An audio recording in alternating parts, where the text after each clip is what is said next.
Assalamualaikum warahmatullahi wabarakatuh. Waalaikumsalam warahmatullahi wabarakatuh. Selamat siang anak-anak semua. Siang, Bu. Bagaimana nih kabarnya hari ini? Alhamdulillah. Alhamdulillah. Alangkah baiknya sebelum pembelajaran dimulai, kita berdoa terlebih dahulu kepada ketua kelas. Siapa ketua kelasnya? Boleh diikuti. Berdoa dimulai. Amin. Nah, lalu selanjutnya Ibu ingin mengecek kehadiran kalian dulu nih. Coba tengok kiri, kanan, depan, dan belakangnya. Apakah ada teman kalian yang tidak hadir? Yes. Hadir semua. Ada semuanya. Nah, anak-anak, pada pertemuan minggu kemarin kita telah membahas tentang unsur intrinsik dalam cerita. Ada yang masih ingat apa saja itu unsur intrinsik? Contohnya? Itu Ibu penokohan. Tokoh, ya. Terus ada lagi? Latar. Terus? Alur, dan lain-lain. Nah, pada saat kalian membaca sebuah cerita, kalian pernah gak sih menemukan kalimat yang unik? Misalkan contohnya, angin berbisik pada dedaunan. Emang angin bisa ngomong ya? Enggak. Kalian tahu gak itu kalimat apa? Enggak tahu. Itu disebut majas. Nah, jadi tujuan pembelajaran hari ini adalah diharapkan kalian mampu mengidentifikasi pengertian dan jenis-jenis majas dengan benar, lalu mampu mengklasifikasikan jenis-jenis majas secara berkelompok dengan benar.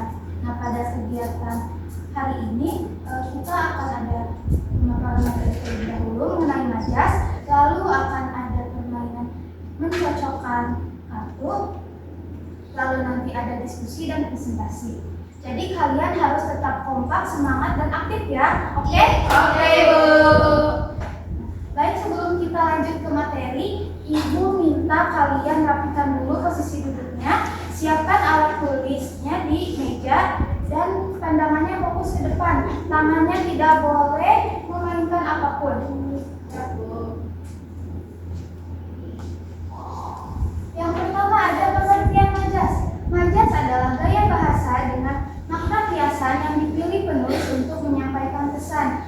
Jadi, majas ini maknanya tidak sebenarnya, melainkan hanya kiasan atau diibaratkan. Kenapa sih penulis ini menggunakan majas? Karena sama halnya seperti kita saat menggambar, kita kan menambahkan berbagai macam warna, hiasan agar gambar tersebut menarik. Nah, penulis juga menambahkan majas agar kalimat tersebut menjadi lebih menarik, lebih hidup.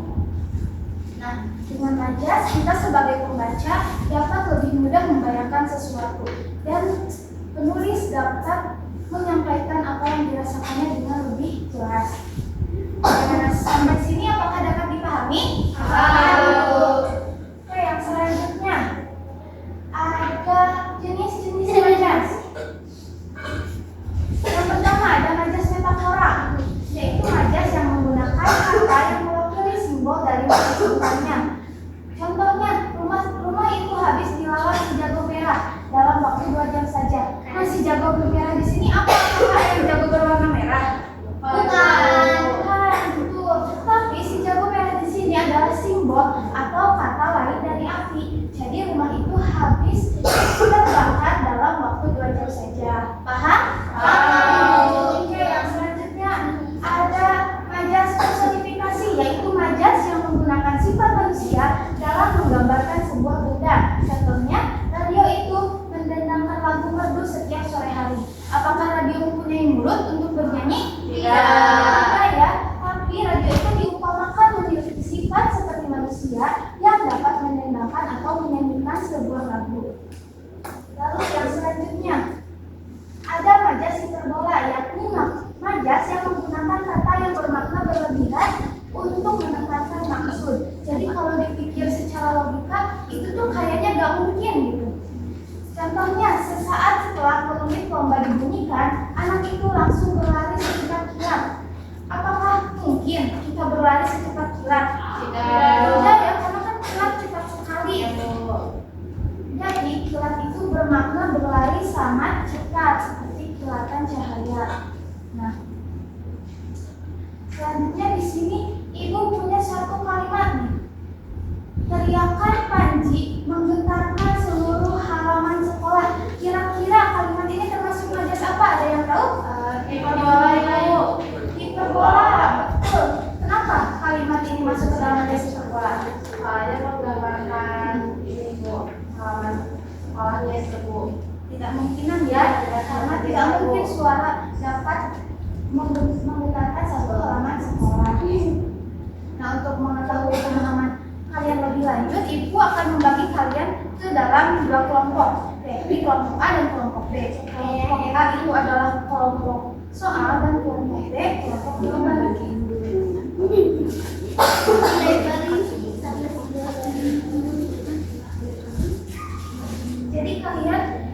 Jadi ibu akan membagikan kartu.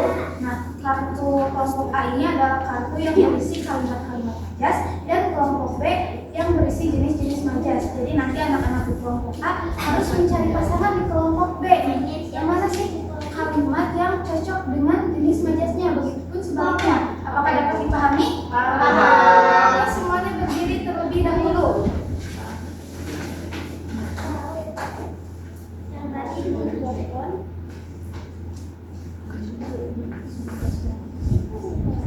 Ibu memberikan waktu 2 menit untuk kalian mencari pasangan.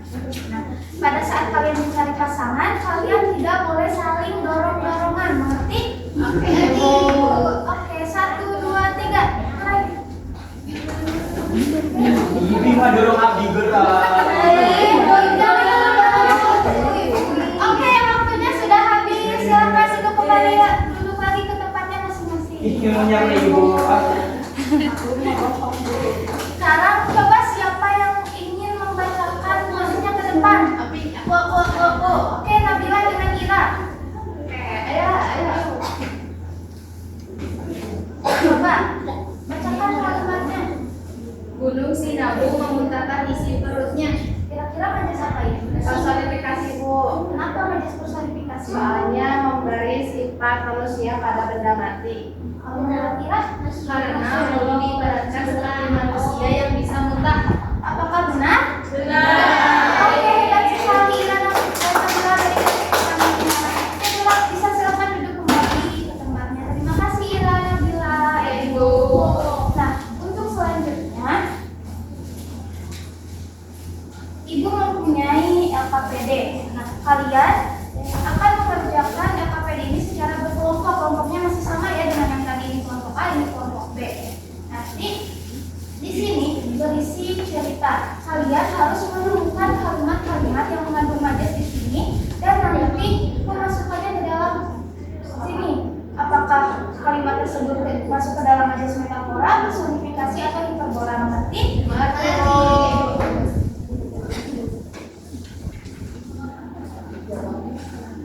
Oke, waktunya sudah habis.